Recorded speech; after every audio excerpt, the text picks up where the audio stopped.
Olá, irmãos, a paz do Senhor Jesus seja com você, com a sua casa, com a sua família. Em nome de Jesus, vamos iniciar mais um estudo bíblico, a lição de número 6. Que Deus em Cristo nos abençoe, nos guarde, nos dê o entendimento correto dessa palavra e ela possa edificar poderosamente a nossa vida, em nome de Jesus. Pastor Juarez Lopes, fica aqui o meu abraço, minhas considerações, que Deus em Cristo também abençoe muito, muito a sua vida, te fortaleça cada dia mais. Amém? Vamos lá para o tema. Diz assim: Neemias reconstrói os muros de Jerusalém. Esse ensino está bem extenso, eu vou tentar ser bem resumido aqui, porque senão nosso vídeo fica muito extenso e a gente não consegue acompanhar, né, direitinho. Então eu estou bem resumindo para que a gente possa aí ter apenas uma noção, né, desse texto, dessa palavra. E aí, do outro lado, vocês, irmãos, vão acompanhando pela palavra do Senhor as referências bíblicas e acompanhando pela revistinha. Se você não tiver, você vai acompanhando aí pelos textos bíblicos e você vai poder compreender essa história direitinho em nome de Jesus. Vamos lá. Nesta lição, vamos estudar como os muros de Jerusalém foram levantados e como Deus levantou um homem, né, um certo homem, um homem determinado, escolhido, para executar esta obra. A obra era de Deus, o qual, como dono da obra, providenciou tudo o que era necessário para sua realização, desde a autorização do rei para o envio de Neemias até os recursos para custear a construção. Nós vamos estudar aqui como que Neemias entra nesse processo de reconstrução dos templos, né, dos muros da cidade, como que ele é participante dessa obra, né? Nós vimos na aula passada sobre a reconstrução do templo e agora nós vamos ver Neemias inserido no processo de reconstrução dos muros de Jerusalém. Vamos observar aqui que ele ora ao Senhor, pede direcionamento e Deus responde a sua oração. Nós vamos ver aqui como que essa missão, essa obra chega nas mãos de Neemias, como que ele é enviado até Jerusalém. Nós vamos ver que o levantamento desses muros, ele provoca oposições. Nós vimos isso na aula passada também, né? Que a reconstrução do templo, ela sofre oposição e aqui também não foi diferente. Nós vamos também ver que essa obra, ela teve um processo e ela é concluída. E nessa conclusão, há festa, uma celebração pela graça e bondade do Senhor por ter ali ajudado, né, em todas as coisas. E vamos observar também a respeito deste ensino que o que esta construção ela traz para as nossas vidas. Porque a palavra de Deus, ela não é só a história do povo de Deus. A palavra de Deus é ensino, é conhecimento, a palavra de Deus é verdade. Então, tudo que nós vimos aqui e veremos nesse estudo, nós vamos aplicar na nossa vida, porque a palavra de Deus ela precisa entrar na nossa história, a gente precisa trazer ela para nossa história, para que a gente possa viver os resultados que ela proporciona, né, que ela indica que vai acontecer. Então, vamos observar bem atentamente. O texto está dividido aqui em duas partes, no capítulo 1, do 1 ao 4, e também no capítulo 2, do versículo 1 ao versículo 9. É um texto um pouco grande, então eu vou deixar que vocês façam essa leitura, mas nós vamos acompanhando aqui durante o estudo e vamos indo e voltando aqui no decorrer do ensino e nós vamos observar todo esse texto nesta palavra aqui, tá certo? Que Deus em Cristo nos abençoe. Vamos lá. Vamos aqui no primeiro tópico. Deus responde às orações de Neemias. Deus envia emissário a Neemias. Vamos observar aqui que Deus enviou o emissário para informar a Neemias acerca da situação reinante, né, em Jerusalém, porque era uma coisa que já havia acontecido, né, a tentativas, né, de construir o templo, as tentativas de retomar a cidade, tudo já havia sido iniciado, mas a obra por vezes parou por motivo de oposição, de esfriamento espiritual, por motivo de desânimo, né? Muita afronta, muita violência, muita perseguição. Então a obra por vezes ela iniciava e parava. Então esse ciclo vicioso, ele já estava aí bem desgastante, já havia passado muitos anos. E aí chega o irmão de Neemias, Anani, para lhe falar a respeito da cidade de Jerusalém, como estava a atual situação de Jerusalém. E o que acontece? Ele conta com os judeus, ele conta como que eles haviam retornado a Judá após o cativeiro. Ele traz um relatório completo para Neemias. E ele diz aqui que a cidade havia se encontrado em grande miséria, né? Os muros fendidos, portas queimadas a fogo, eram os símbolos, né, da miséria e do desprezo, e fazia dos moradores daquela cidade vítimas, né, faces de assaltantes. Nós vamos observar aqui no primeiro versículo, né, no capítulo 1, versículo 1 ao 4, esse relatório que o irmão de Neemias traz, o Anani traz para ele. E vamos observar também no versículo 3, né, que ele conta que a situação aqui estava difícil. Né? Neemias, ele fica muito angustiado com aquelas palavras, com aquela situação, com aquele relatório, e ele começa a chorar, ele começa a lamentar, né, a respeito do seu povo. E ele diz aqui: Deus despertou em Neemias uma profunda angústia pela situação do seu povo, que morava em Judá. Neemias começou a jejuar e a orar. A oração inicial de Neemias está registrada em Neemias, no capítulo 1, a partir do versículo 5, até o versículo 11. Iniciou-se seu período de oração, o mês de Quisleu, dezembro, e Deus, que ouve as orações, fez a resposta chegar no ano de Nissan, em março, Neemias 2, versículo 1. Aqui nós vamos observar, queridos, que quando a situação negativa, o relatório, né, o relato negativo chega até Neemias, por meio do seu irmão, né, promovido por Deus, isso foi uma ação de Deus. Deus está sempre trabalhando, mesmo que não pareça. Aqui já havia um tempo já do último estudo que nós estávamos ali vendo Esdras, vendo Ageu ali trabalhando, vendo Ezequiel ali trabalhando, vendo o povo de Deus ali trabalhando para fortalecer os ânimos, né? E retomar a cidade, e reconstruir o templo. Nós vimos que há um tempo agora, dentro daquele período até hoje, já existiu um outro tempo, né? Onde tudo isso aconteceu. E Neemias, ele comove com essa situação, ele chora, ele ora, ele vai para a presença do Senhor, ele apresenta essas coisas ao Senhor, todo esse desagrado, todo esse descontentamento, essa tristeza, né? Infelizmente, Jerusalém estava naquele estado, e ele ora ao Senhor, e Deus responde. Então, primeira lição que nós aprendemos aqui é levar as nossas causas ao Senhor. A palavra de Deus manda a gente apresentar todas as coisas a Ele perante a oração, né? Mediante a oração. Né? Então, para a gente obter um direcionamento de Deus, um consolo, um renovo, uma direção, a gente precisa realmente orar. Através da oração a gente consegue falar com Deus. A gente transmite a Ele a nossa necessidade e aguarda, né, nele as suas respostas. E Deus ouviu e respondeu Neemias. Olha aqui o que diz no terceiro subtópico aqui. Deus responde às orações de Neemias. Como resposta às orações de Neemias, Deus despertou o rei para assumir a responsabilidade no empreendimento. Olha só como Deus faz. Neemias era o copeiro do rei.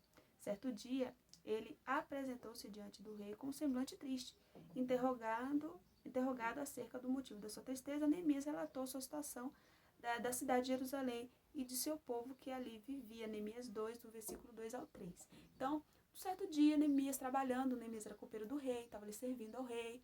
Ele entra na presença do rei e o rei percebe que ele está triste. Que o seu semblante ali não é o do dia a dia dele. Né? E aí o rei pergunta o que estava acontecendo com ele, por que ele estava triste. E ali ele conta ao rei, ele, né, na liberdade que o rei concedeu a ele, ele conta o que estava acontecendo, né, o motivo da sua tristeza, né, acerca da cidade de Jerusalém, o seu povo. E ali, por inspiração de Deus, o rei pergunta, né, a Neemias: o que me pedes agora? Olha que coisa maravilhosa. né? O Neemias passando por aquela situação, precisando de um amparo, de uma ajuda, de uma solução para aquele problema, não sabia nem como ele podia resolver, podia ajudar. Mas ele se sentiu-se tão comovido, ele ficou tão envolvido naquela situação toda, que Deus toca o rei, incomoda o coração do rei, faz o rei perceber que Neemias não estava bem naquele dia. E naquela interrogação, naquele diálogo, Neemias ele tem a oportunidade de falar o que estava acontecendo, e Deus, né, movendo toda aquela situação, conduzindo tudo, Deus usa ali o rei e faz a seguinte pergunta: o que você precisa? O que você está precisando? Me diga, o que estiver no meu alcance. O que está no alcance do rei? Tudo está no alcance do rei. Como tudo está ao alcance de Deus. Nada para Deus é impossível. Tudo é possível para Deus, né? Não existe impossibilidade para Deus. Então Deus ali, ele age na pessoa do rei e pergunta: o que você quer? O que você precisa? E Neemias, ele fala isso. Neemias, ele conta.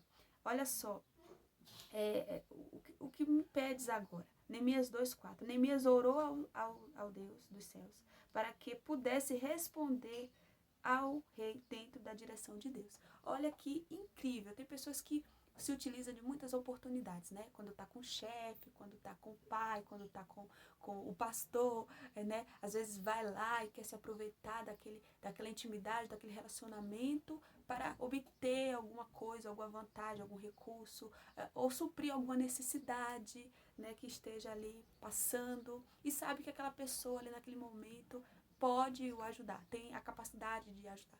Mas Neemias, ele já administrando aquele sentimento de tristeza, ele já sabendo o que estava acontecendo com Jerusalém, ele já estava ali entendendo que ele tinha o desejo de colaborar de alguma forma, ele não responde de imediato ao rei. Eu fico imaginando aqui como que foi, parece que foi de imediato, mas não foi de imediato. Quando a gente faz a leitura, a gente pensa que tudo está correndo num processo muito rápido, mas nem sempre. Às vezes a gente vai ver a palavra do Senhor ali em conexão com outras realidades, de outros capítulos, de outras histórias, que faz uma complementação do outro.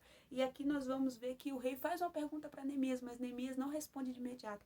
Aqui a gente vê que há um espaço de tempo que fala que Neemias orou ao Deus do céu para que pudesse responder.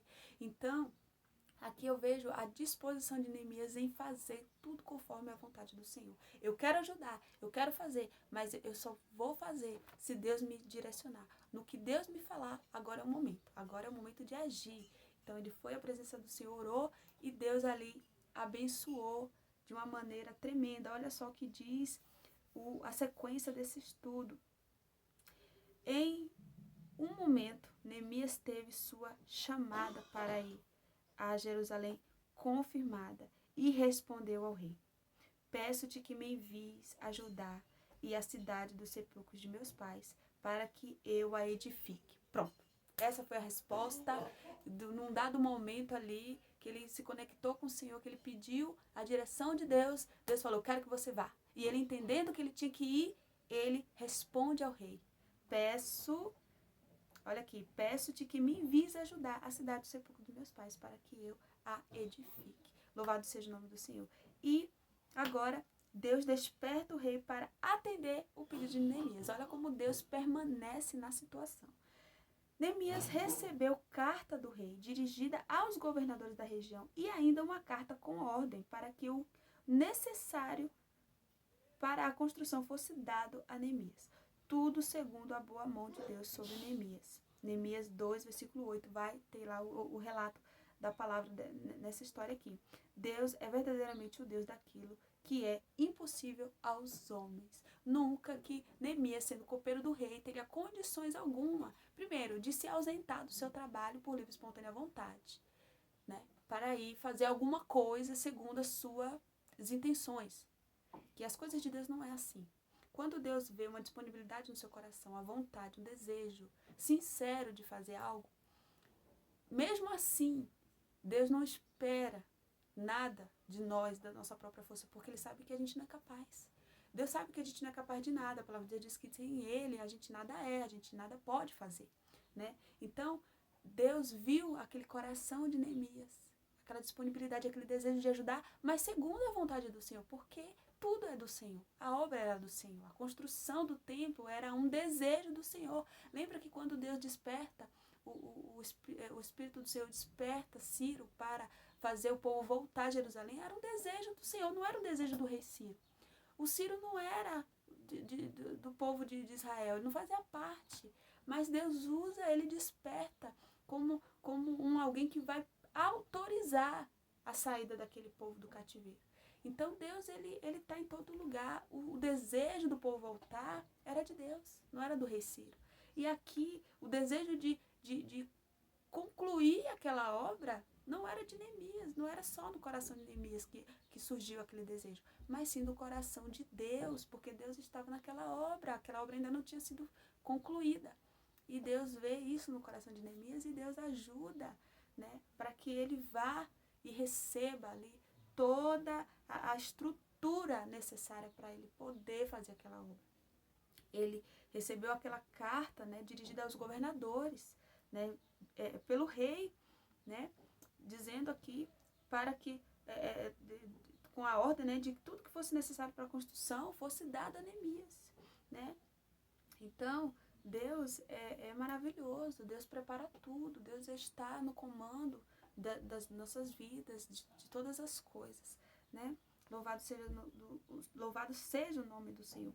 Temos um Deus que ouve e responde às nossas orações. Isso foi um fruto de uma oração. Olha só como Deus, ele nos conecta com o seu projeto, ele nos conecta com a sua vontade, né? Neemias, copeiro do rei, podia estar lá. Eu sou só um, o que eu posso fazer? Já tentaram, já se passaram tantos anos, ninguém não conseguiu romper com essa construção, não conseguiu concluir. Olha o estado de Jerusalém. Mas ele sabia que Deus era o Deus do seu povo, Deus era fiel. E ele ali ora ao Senhor, e através de uma oração poderosa, de uma oração sincera, de um desejo de mudança, de um desejo de ajuda, de um desejo de prover ali, de alguma maneira, uma solução para toda aquela tristeza, para toda aquela situação de miséria que a cidade de Jerusalém estava enfrentando, de desprezo. Aquilo incomodou profundamente o coração de Neemias. Neemias ora, jejuma, pede ao Senhor. Aqui diz que os estudos indicam que houve um espaço de tempo de busca, de oração, de clamor, de súplica, de choro, de entrega, de envolvimento total de Neemias. E aqui há indicações de que houve um espaço de tempo de 4 meses de busca para que ele tivesse esse momento com o rei, para que esse momento viesse a existir, para que Deus preparasse o coração do rei para ele responder e dar essa estrutura para Neemias. Se é ausentado, ainda pergunta para ele quanto tempo que vai levar. Ele não sabe quanto tempo que vai levar. Quanto tempo que você vai se ausentar? Ele não sabia dizer. Mas Deus estava no controle de tudo. E aqui ele recebe essas cartas de autorização, de ordem. Que dê a ele tudo que ele precisa. E fique o tempo que for preciso também. E seja feito conforme aí o seu coração. Né? Eu lembro dessa passagem em conexão aqui com Ana, com a situação de Ana, que Ana vai ao templo do Senhor e passa ali um período de busca, um período de oração. Não foi da noite para o dia que ela foi para o templo e orou e chorou, e ali o sacerdote ali entrega para ela aquela palavra que diz, seja feita conforme a tua petição, minha filha, vai e seja feita conforme a tua petição. Ali não foi da noite para o dia, ali teve um tempo de busca, um tempo de entrega, um tempo de clamor, um tempo de choro, um tempo de abrir o coração para Deus. Porque a palavra de Deus diz que na situação de Ana, ela era perseguida de noite por Penina. De noite, perseguida ano a ano, chorando, vendo os filhos dela nascerem, vendo os filhos crescerem, vendo ela engravidando, vendo ela gerando, vendo ela no período da gestação, né, vendo seus filhos no seu colo, amamentando. Foram anos, foram um tempo de busca. E agora a Ana, ela entra no templo e ela chega num estado em que ela já está desolada, já não sabe mais o que pedir, já não sabe mais o que fazer, não consegue nem mais falar, só chorar. E ali, ela quebrantada diante do Senhor, ela faz o voto ao Senhor, ela se entrega totalmente. E ali o sacerdote, ele abençoa a Ana, seja feita conforme a tua petição. E ela sai dali com a sua vitória. E a palavra de Deus diz que ela gera o seu filho, o seu pedido era que ela gerasse, o seu desejo, o seu milagre era que aquela situação da sua vida fosse transformada. Né? O seu choro, ele foi transformado em largo sorriso. Então, aqui há um ensino para as nossas vidas. Nós temos que orar, apresentar as causas ao Senhor. Não só dar ouvido ao que está sendo dito, mas se envolver com o que está acontecendo verdadeiramente. Se envolver de corpo e alma, para que o Senhor ele ouça a nossa oração e nos responda conforme o que Ele está projetando, o que Ele está fazendo e como que Ele conta conosco, como que Ele nos capacita no meio da história, como que Ele nos influencia, como que Ele nos direciona, como que Ele faz as coisas acontecer através das nossas vidas. Isso é maravilhoso. Louvado seja o nome do Senhor. Vamos avançando aqui. Deus trabalha por intermédio do seu povo para realizar até mesmo tarefas consideradas humanamente impossíveis. Ele costuma moldar as pessoas com características de personalidade, experiências e treinamento, de modo a prepará-las para o seu ministério. E essas pessoas não costumam sequer ter ideia do que Deus tem reservado para elas.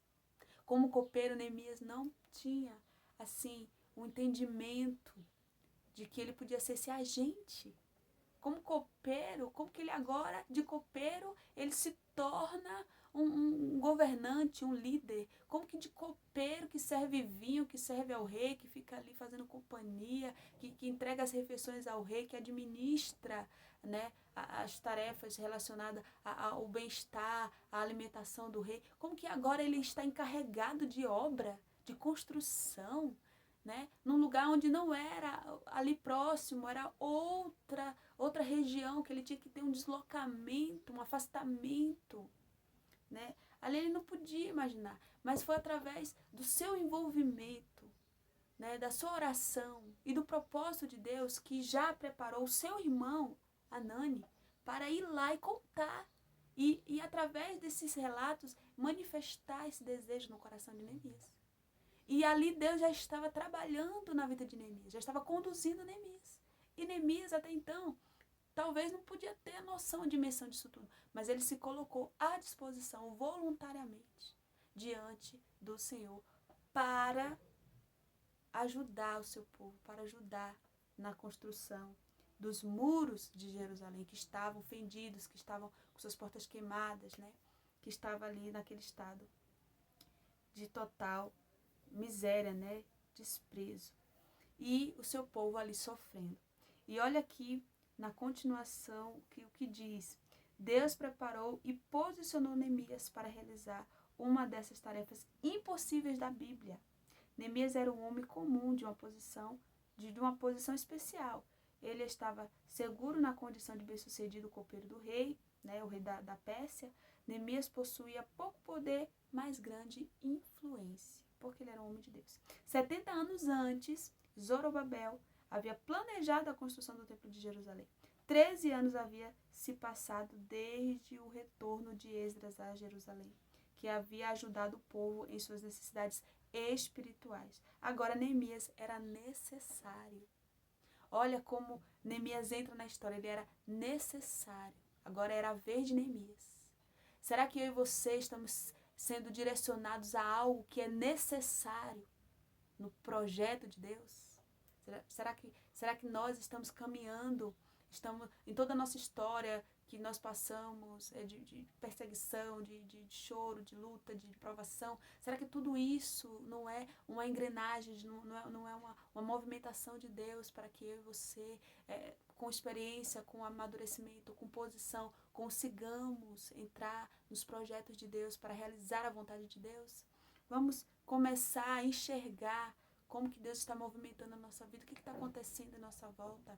Vamos ouvir o que chega aos nossos ouvidos atentamente, vamos nos envolver, vamos orar, vamos apresentar as situações a Deus. E Deus pode estar levantando nesse tempo de dificuldade, de pandemia, de destruição. Muitas coisas estão sendo deixadas, muitas casas, muitas famílias estão sendo tocadas nesse momento. Muitas empresas estão fechando, outras estão abrindo. Deus sempre vai precisar de voluntários para a sua obra, de pessoas, né? Ele já escolheu essas pessoas, ele pode já ter me escolhido você para fazer, para participar e para fazer grandes mudanças dentro da nossa família, dentro da nossa sociedade, dentro do nosso país. Vamos começar a pensar de que forma nós podemos ser úteis para o Senhor. E vamos valorizar aquilo que está diante de nós, aquilo que está ao nosso alcance, ao alcance das nossas mãos. Às vezes a gente pensa assim, eu sou um copeiro, eu não tenho influência, eu não tenho poder, não tenho dinheiro, não tenho nada, não tenho nome, não tenho... Mas aí Deus olha para você, olha para o teu coração, olha para a pessoa que Ele formou em você, para o caráter que Ele te deu e diz, é você mesmo que eu quero. É você mesmo que eu quero trabalhar. É com você desse jeitinho seu aí. Porque quem vai te levar, quem vai te capacitar sou eu, é Deus.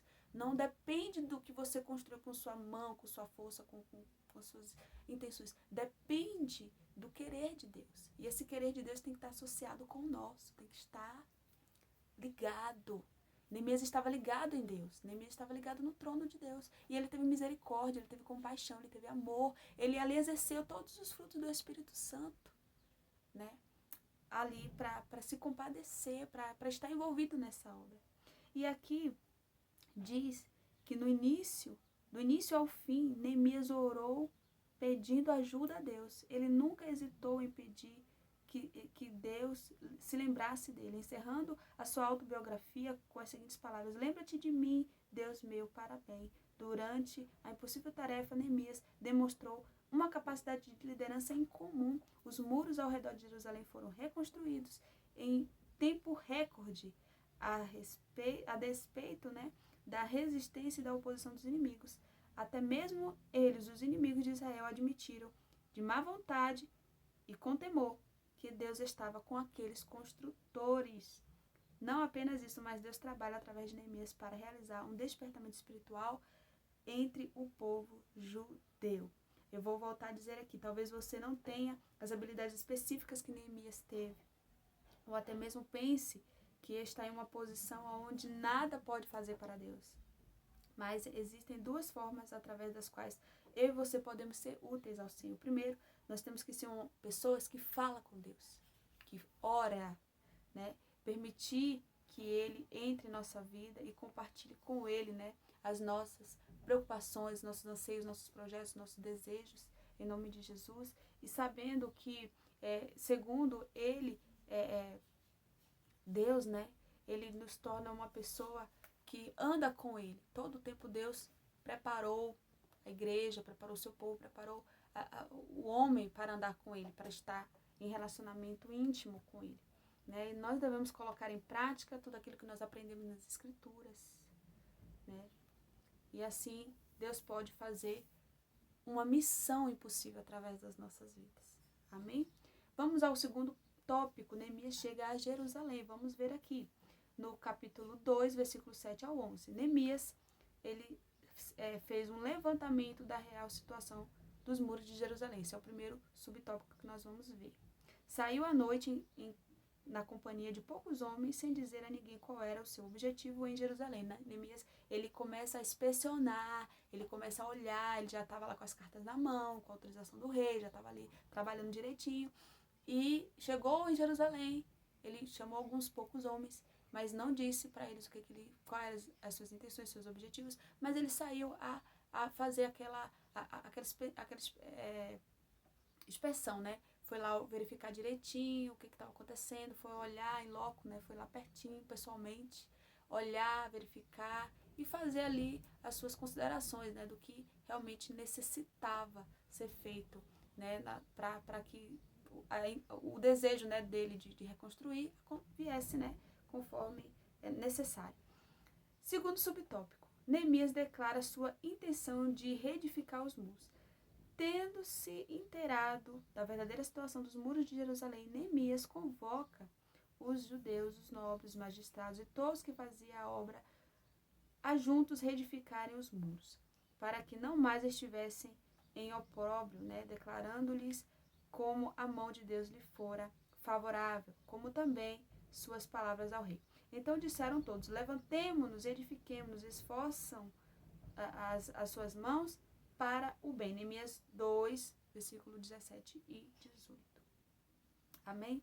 Diz aqui a palavra do Senhor que Neemias ele examina como líder, ele analisa a situação, ele convoca todos, ele conta com todos. Isso também traz um grande direcionamento para a nossa vida, que diz respeito, que nós não podemos fazer nada sozinhos. Nós temos que contar sempre uns com os outros e de mãos dadas, fortalecendo ali as nossas forças, né? Unindo as nossas forças para que a gente possa fazer essa grande obra. Embora Neemias estivesse chegado como governador, com plena autoridade do Império Persa, não fez nada durante 3 dias e nem contou a ninguém os seus planos, né? Os planos que Deus lhe confiara. Sem dúvida, ele estava esperando em Deus, ao invés de precipitar, confiando não na sua própria capacidade, mas na capacidade do Senhor. Passou então a fazer uma inspeção cautelosa e cuidadosa dos danos causados nos muros pelos samaritanos e, por certo, calcular as despesas, né? Não é só ter o desejo de falar, é saber como fazer, não é só o desejo de fazer, mas como fazer, né? Não é só ter o desejo de fazer, é saber como fazer, né? E aqui diz assim: é muito importante observar que, uma vez de criticar os judeus pelos seus problemas de tristeza, ele queria ver esses problemas como eles viam, né? Neemias, ele se envolve junto com os moradores, né? Para ali ele poder ter a noção, junto com eles, a mesma compreensão, o mesmo desejo, sentir ali como os moradores locais, ele sentir como que ele podia ajudar, como que era o sentimento daquele povo, tá certo? E aqui diz que ele nada fala, enquanto não compreendesse a situação segundo as suas perspectivas, sentindo o que ele sentiu. Neemias, ele não chegou com aquela autoridade toda e, tá bom, eu já vou fazer desse jeito, assim, assim, assim, não. Ele se envolve, ele ouve e ele observa tudo, anota tudo, faz esse levantamento completo, ele conta, né, uns com os outros, ele se envolve do pequeno ao grande, do jovem ao velho, ele traz todo mundo, ele ouve todos, ele participa daquele sentimento completo, aquele envolvimento completo. E aí, ele inicia o levantamento dos muros. Olha o que diz aqui o terceiro subtópico. Primeiro subtópico, o plano de Neemias. Vê no capítulo 3, Neemias, ele dividiu as tarefas de construção em partes, tendo cada parte uma porta, simultaneamente, lado a lado.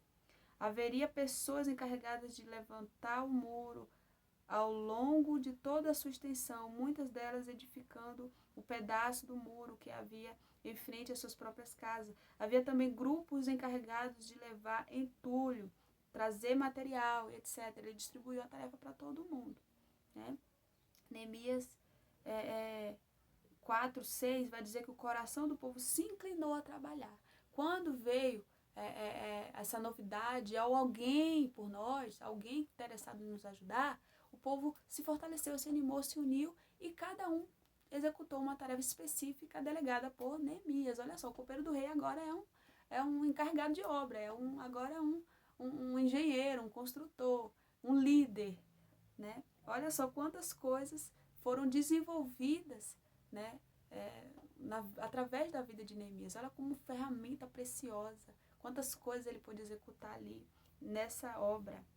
E diz aqui: logo já era possível notar que os muros cresciam e as suas rupturas começavam a ser tapadas. Ou seja, quando todo o povo se une num único propósito, num único sentimento, com a mesma intenção, começa a reparar as suas obras, começa a reparar os muros, a fechar as brechas, começa a se purificar, a se santificar, começa a ter um bem comum, coletivo, as coisas começam a trazer resultados novos, resultados diferentes. Olha só o que a gente aprende aqui nesse estudo. Segundo subtópico, a tática de Neemias. A tática de Neemias de engajar todos os judeus na obra da edificação do muro é um exemplo muito importante a ser seguido pelas igrejas em um trabalho de evangelização. Neemias tinha um plano que aproveitava todos os que quisessem trabalhar, designando a cada um uma função. Assim também o pastor da igreja deve, na edificação do Espírito Santo, orientar os crentes a entregar-se a Deus para realizar a obra do Senhor. Trabalhar para o Senhor enche o coração dos crentes de grande alegria, é verdade. Aqui, Deus, ele traz aqui um direcionamento através de Neemias de união também. Unificação entre as pessoas, porque estavam distantes, cada um sofrendo a sua mazela, a sua tristeza, mas Deus é tão misericordioso, tão maravilhoso, que através da vida de Neemias, que traz esse frescor, traz essa novidade para aqueles corações, traz o povo para se unir, traz o povo para trabalhar, traz o povo para fazer aquilo que eles podem fazer, né? O que não pode acontecer é ficarmos parados de braços cruzados, mas sempre haverá oportunidade para todos trabalhar. Né? Ninguém faz nada sozinho, já disse isso aqui. Vamos para o terceiro subtópico. A união dos judeus ficou ameaçada. Olha só, as coisas fluindo, conduzindo tão bem, de repente, né, acontece aí um desagrado, apesar da boa organização, a união necessária para a realização daquela grande obra estava ameaçada. Surgiu um problema entre os pobres e os ricos. Neemias tomou conhecimento do problema e sabiamente o resolveu, e a obra prosseguiu. Este tópico será retomado na lição número 8. Lá a gente vai ver, lá depois vai vir o 7, o 8, a gente vai tratar um pouco dessa história, desse acontecimento aqui. Mas o que aqui a gente pode aprender também? A gente pode observar que Neemias, ele no meio da obra, no meio da construção, no meio do processo, ele vê pessoas ali com estranhamento, com dificuldade, alguns problemas começaram a surgir entre o rico e o pobre, talvez uma hostilidade, talvez um maltrato, e aí Neemias vai lá pacificamente, né, conduz a situação, mostra que os erros, né, e ali refaz a união e a obra prossegue. Louvado seja o nome do Senhor. Temos que ter essa pessoa sempre no meio da obra, para dar a condução, para dar a direção, para pacificar, né? Ao invés de chegar lá e tomar partido, não, pacificar, pacificador. Chega lá e desfaz o engano, desfaz a contenda, desfaz a desunião e bola para frente, vamos continuar porque ainda a obra não acabou e ela precisa finalizar, não vamos ficar aqui a vida inteira, nós temos também, né, consciência de que a obra começou e a nossa responsabilidade agora é concluir. Então ele traz essa consciência para todos e ali a obra prossegue, graças a Deus. Vamos lá, Neemias convocou uma assembleia com os líderes judeus. Eles lhe contou como Deus tinha o convocado para realizar essa missão e como o Senhor tinha agido sobre o rei para que o ajudasse, não apenas ao dar-lhe autoridade como governador, mas também ao tornar disponível a ele os materiais necessários para realizar o trabalho. Este fervoroso apelo recebeu uma resposta rápida. Impressionados com o zelo de Neemias, os líderes judeus responderam imediatamente: levantemo-nos e edifiquemo-nos. Assim foi preparado o cenário para um notável feito a ser realizado, né? A reconstrução dos muros estava no encargo de Neemias. E Neemias, ele testemunha a todas as pessoas, a todos os povos, ali o que Deus estava fazendo, que aquela obra não era dele, aquela obra era de Deus. Tinha um direcionamento de Deus, tinha a mão de Deus, né? Como que um rei é despertado, como que um rei se coloca a ajudar, como que o rei dá carta de autorização para um copeiro fazer alguma coisa pelo seu povo, pela sua cidade, aonde? E ali eles puderam contemplar que era tudo a mão de Deus, tudo permissão de Deus. E isso alegrou muito aqueles corações. E assim é na nossa vida. Quando nós estamos ali passando por uma situação difícil, oramos ao Senhor, esperamos dele a resposta. E nós começamos a ver Deus conduzindo tudo, abrindo portas, alegrando o nosso coração, tirando a tristeza. E aí a gente vê que tudo é mão de Deus, tudo é propósito de Deus. Por quê? Porque o Senhor não quer ver a nossa vida estagnada, Ele não quer ver nada na nossa vida nenhuma obra parada, nenhum dos seus propósitos parados. É por isso que Deus, ele envia o renovo, ele envia a força, ele envia a alegria, ele envia a solução do problema, ele envia a ajuda necessária para que a gente possa retomar, se alegrar e prosseguir. É assim que Deus faz. E neste ensino a gente aprende isso através do testemunho de Neemias. Vamos lá ao quarto tópico. Já estamos terminando. E o levantamento dos muros provocou grande oposição. É sempre assim, né? Primeiro subtópico, iniciada a edificação dos muros. Sanbalat e Tobias indignaram-se grandemente e usaram várias estratégias para fazerem parar a obra. Todavia, Neemias e seus liderados, ajudados pelo Senhor, conseguiram vencer todos os obstáculos que se levantaram e trabalharam sem cessar até a conclusão do muro. As diferentes formas de ataque dos inimigos dos judeus e como Neemias conseguiu vencê-los será assunto também da lição de número 9, tá? Vamos ver aqui. Neemias orou e agiu na direção do Senhor, conforme a resposta que Deus trazia para ele, né? Segundo subtópico, o muro foi concluído. Neemias 6:15, nós vamos ver que o muro foi construído. Essa vitória teve grande repercussão. Até os inimigos disseram, né, que o nosso Deus fizera esta obra. Olha só o que uma obra de Deus ela provoca até na incredulidade. Deus abençoa, Deus prova que Ele é Deus. E até naquele coração mais incrédulo, naquela pessoa que nunca iria reconhecer, que talvez você vá olhar e falar assim, ela nunca vai reconhecer que é obra de Deus na minha vida, ela nunca vai entender, mas através do que Deus faz na nossa vida, Deus opera esse testemunho e as pessoas, até de coração mais fechado, elas têm a capacidade de compreender que Deus ali é o que está falando. Deus ali é o que está fazendo na sua vida, na minha vida.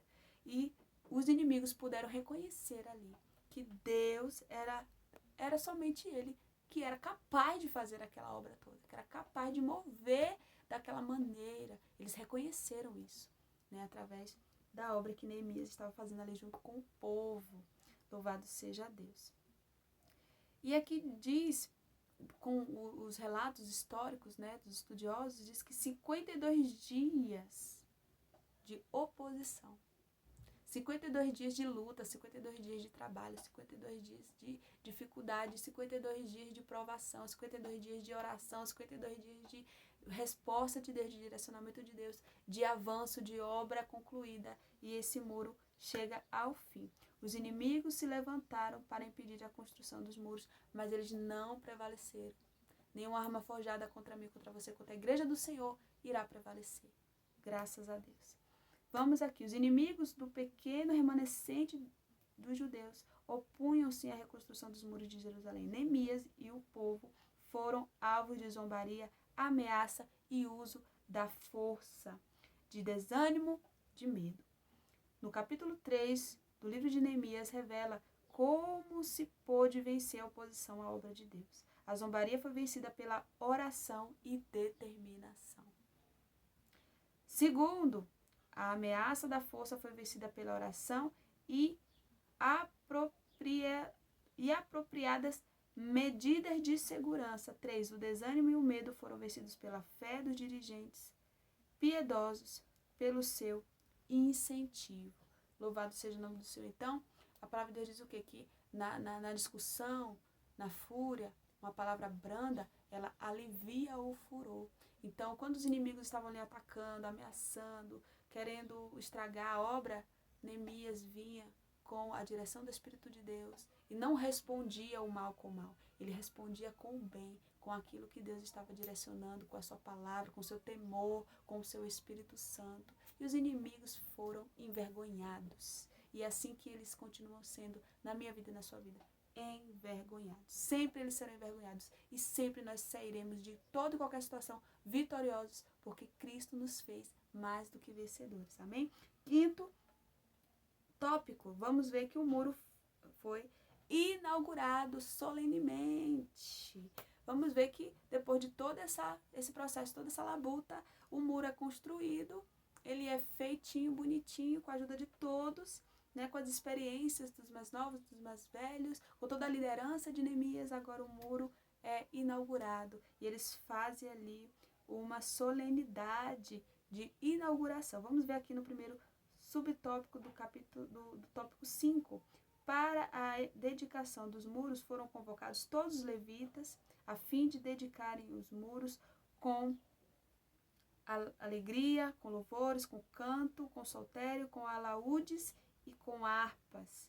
No capítulo 12, do versículo 27, nós vamos observar que houve essa convocação, essa união de toda essa liderança, dos levitas, de todos, para que com música, com saltério, com harpa, com alaúdes, eles pudessem ali fazer uma solenidade de inauguração do muro.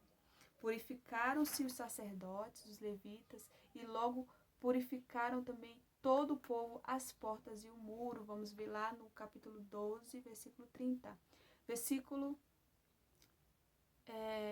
vai dizer aqui que houve essa celebração a Deus, esse agradecimento, porque Deus foi fiel, Deus aprove, né, abençoou todos, né, com essa grande obra, né. Segundo subtópico, o ato de dedicação incluiu 2 procissões ao longo dos muros, as quais prepararam diante da casa do Senhor, onde houve sacrifício. Neemias 12, 30 e também o 38 e o 40. A alegria de Jerusalém era tão grande que o som da festa podia ouvir de longe. Neemias 12, 43. Deus deu a vitória ao seu povo e os muros foram solenemente inaugurados para a glória do Senhor. Depois do conserto dos muros, os judeus se congregaram junto a uma das portas da cidade e ouvem Esdras ler algumas das leis que Deus lhes dera por intermédio de Moisés. Ele lê desde o amanhecer até o meio-dia. O que ele lê possivelmente são seleções dos 5 primeiros livros da Bíblia, ou talvez Deuteronômio, que é um resumo da lei. Durante ou após essa leitura, doutores da lei andavam entre a multidão explicando o sentido, faziam que eles lessem e entendessem. Talvez eles estivessem traduzindo a lei no hebraico, idioma em que ela está escrita, ao aramaico, idioma que os judeus compreenderam no exílio, tá certo? No capítulo, agora vamos ver 5, né, no tópico 5, os muros trazem ensino simbólico importantes. Primeiro subtópico, a Bíblia fala da salvação como muro. O que esse muro representa na minha vida e na sua vida? Salvação. Os teus muros chamará salvação e as tuas portas louvor, Isaías 60, 18. E ainda, uma forte cidade, temos a quem Deus pôs salvação por muro e antimuros. Louvado seja o nome do Senhor, lá em Isaías 26, versículo 1. Aqui diz, no segundo subtópico, o muro da salvação fala da divina proteção que beneficia aqueles que se abrigam dentro dele. Observamos que o levantamento dos muros foi resultado de um despertamento. O crente despertado sente uma imperiosa necessidade de conservar-se dentro dos muros de salvação, onde ele é protegido pela excelente grandeza do poder de Deus. E pode dizer como Paulo, eu sei em quem eu tenho crido e estou certo que é poderoso para guardar o meu depósito até aquele dia. 2 Timóteo 2, versículo 2 Timóteo 1, versículo 12. Os muros, eles representam a proteção. Os muros espirituais, né, que representa que nós estamos guardados em Deus, nós estamos protegidos nele, né? Por isso que a palavra diz que nenhuma arma vai se levantar contra nós, né? Nenhuma arma vai conseguir nos atingir. Por quê? Porque existe um muro sobre as nossas vidas, né? Existe proteção de Deus sobre as nossas vidas. Ele nos guarda. Ele guarda a nossa saída, ele guarda a nossa entrada. Ele nos guarda de dia, ele nos guarda de noite. Ele vela por nós enquanto nós dormimos. Então, nós vemos a proteção do Senhor em todo o tempo conosco. Em todo o tempo. E esses muros de salvação, ele representa a proteção de Deus. E que nós, como crentes, nós temos que estar ali amparados, guardados na presença do Senhor. Tá certo? Terceiro e último subtópico, o muro da salvação é uma permanente linha divisória entre o reino de Deus e o reino deste mundo. Fronteiras deste mundo foram muitas vezes alteradas, porém a fronteira entre o reino da luz e o reino das trevas continua inalterada. Há uma separação.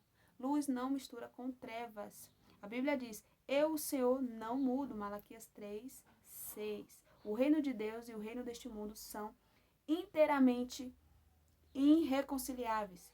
Que comunhão tem a luz com as trevas? 2 Coríntios 6:14.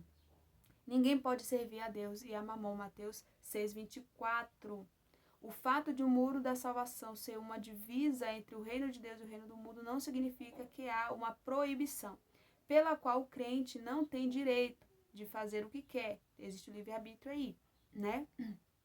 O crente é livre, todavia, a mesma linha divisória representada pelo muro da salvação passa também dentro do nosso coração. Por isso, Paulo escreve, a não ser na cruz do nosso Senhor Jesus Cristo, pela qual o mundo está crucificado para mim e eu para o mundo. Gálatas 6:14. E podemos assim fazer nossas palavras de Paulo. O que para mim era ganho, reputei-o perda por Cristo. Filipenses 3:7. Finalmente, a salvação transforma o crente de tal maneira que ele começa a querer aquilo que o Senhor quer e passa a orar. Seja feita a tua vontade. Mateus 6:10. O segredo de uma vida cheia do Espírito Santo é: quem crê em mim, como diz as Escrituras, rios de água viva correrão do seu ventre. João 7:38. Louvado seja o nome do Senhor. Eu encerro esse estudo desta maneira. Vamos aqui fazer só uma recapitulação, né, rapidinho. Como se chamava o emissário que foi enviado a Neemias, seu irmão? Anani. Como viviam os judeus que haviam voltado de Babilônia? Viviam em grande miséria. Antes de iniciar a reconstrução dos muros, o que fez Neemias? Fez um levantamento minucioso da real situação. Que profissão exercia Neemias na corte persa? Ele era o copeiro do rei. Ele é profissão de copeiro. O que nos lembra o muro da salvação? A proteção de que desfrutam todos os crentes que se refugiam em Cristo Jesus. Este é um ensino muito extenso, né? Muito longo, tinha muito mais coisas aqui, mas eu fui cortando, resumindo da melhor maneira para que nós pudéssemos entender. Que essa palavra venha abençoar, edificar muito, muito a sua vida, a sua fé, em nome de Jesus. E até o próximo estudo, se assim Deus nos permitir. Amém? Ficam todos na paz do Senhor. Tchau!